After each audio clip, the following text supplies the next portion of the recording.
This is National Police Officers Memorial Week 2012, and today is my second to the last day as a conservation officer in Michigan before I pursue other dreams of mine. And on this day I wanted to pay tribute to some of my wonderful friends that have been killed in the line of duty here in the state of Michigan and other places. I'm going to start with my best friend Riley Scott Sumner, who was killed in the line of duty. He was a police chief in Chelsea, Michigan, where I used to live, and I was working there as a conservation officer.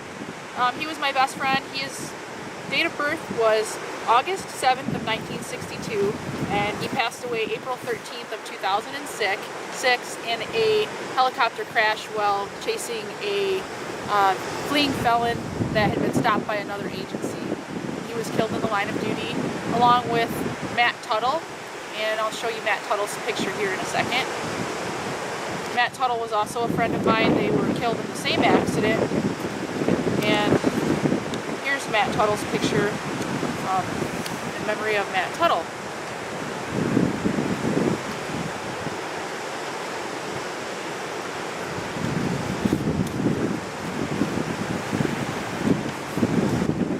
And also as a conservation officer and police officer prior to that, I've lost a lot of other people that were acquaintances of mine. But one that was no acquaintance, she was actually a great friend, was Sheila Herring. Her sunrise was January 7th of 1960, January 27th of 1963, and her sunset was January 16th of 2003. And she was killed in a bar fight. She was actually shot in the bullets, one pierced each leg and one pierced her bowel, and she died of septic shock on the way to the hospital, and she left behind a daughter and a lovely husband. And she was my roommate in the Michigan State Police Academy. So I wanted to pay tribute to Sheila Herring. She was a wonderful roommate and a wonderful inspiration to the 117th Trooper Recruit School for the Michigan State Police. And lastly, of my close friends was James Ryan McCandless, who was killed this year in the line of duty. He was a true hero, and he was killed in Rapid City, South Dakota, where he was living and working as a police officer. Here's a picture of Ryan, and Ryan was a young man that I used to babysit for, and I remembered him very well. His father was an undersheriff for Midland County Sheriff Department where I used to work, and they were both wonderful role models and inspiration to many. So they'll all be greatly missed, and also I'd like to pay tribute in a next segment to the fallen conservation. Today I'd like to read to you a poem that I wrote entitled The Lion Heart. It was written in memory of my friend James Ryan McCandless, who was killed in 2012 in Rapid City, South Dakota, where he was a true hero. And I'll start off reading the poem. Sorry if I had to look down at the paper, but it's kind of a lengthy one. In the year of 1982, on the 19th day of October, a knight was born. A gentleman soldier from the first of his days, a king's page full of wanderlust and excitement. Young, he clumsily took the first steps in his daddy's big shiny boots, and then a second and steadier now, and then a third, with dignity of a young knight and poise beyond his years, waving to Daddy through the window as he rode off to work upon his steel steed. Daddy, serving all of those in need, taught the boy through example and deed. While his sheriff deputy dad was away, the young Lionheart became the man of the house, watching over Mom Kathy and Sister Megan with a squire's fervor. Where would he travel? What would he become? A president? A lawyer? A doctor? A game warden? Only time and God could tell. Would he follow in the footsteps of his father, the sheriff deputy, he contemplated? Those who knew the industrious lad did not know that which he would become, but only that it would be gallant and grand, and be remembered for generations yet to come. Smiling, a mouthful of braces, glimmering from ear to ear, a great listener and generational leader in the making, loving and full of conviction, the devoted young champion grew to be the highest charger. Intelligent and mature beyond all years, and modest beyond any belief, he impressed all he met, old and young alike. He made time for everyone, no matter how trivial or small a tenant. With passion of the outdoors like no other, hunting and fishing to provide food, teaching and learning, and taming of wild beasts. The young page embraced the wilds, He ran his trapline every winter's day in the pre-dawn hours while the world still slept soundly in their warm beds.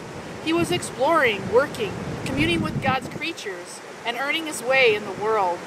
The young squire taught us all by a shining example that chivalry is not dead, nor should it be. The truest of gentlemen, a gentleman's exemplary gentleman. He did his deeds well. He studied the law in the way of the proper. He taught what he had learned in one of the most noble of professions. He had a way with his words and with people. He had the knack for making those whose lives he touched feel good. As a young, grown man, he left his bastion and struck out on his own, to make his own footsteps in a new part of the kingdom on his knight errant. He hid in no shadow. He made his own way, emerging from the muck and mire to set himself apart from the rest. He became the purest of men.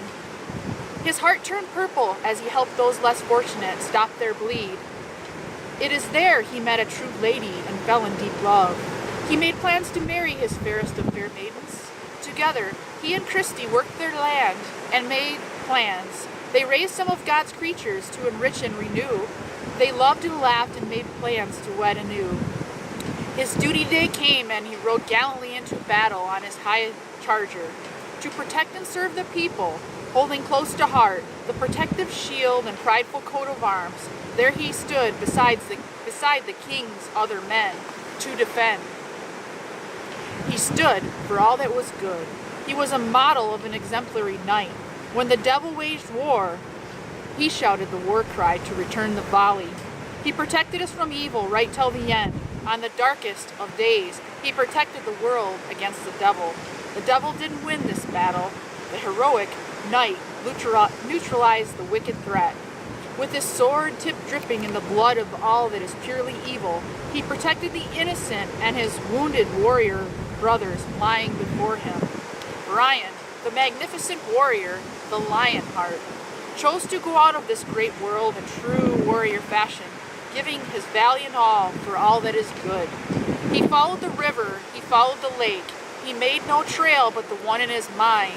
He ultimately left nothing but the ones he loved in a wild legacy behind. The devil did not win this battle. Brian, the lion's heart's legacy did.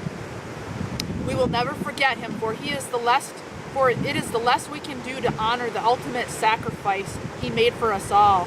His body will be returned to Mother Earth, but his soul has risen up into the heavens on angels' wings. He is not dead, for he lives in the war cry of the eagle as it soars above us, and in the songs of the loon as it swims in the purest of places. He lives on in the otter as it porpoises down the river of life. Look for him in the clouds and you will see him there. Listen for him in God's creatures and he will speak to you. Feel for him in the crisp fall air as the seasons change. He will touch you.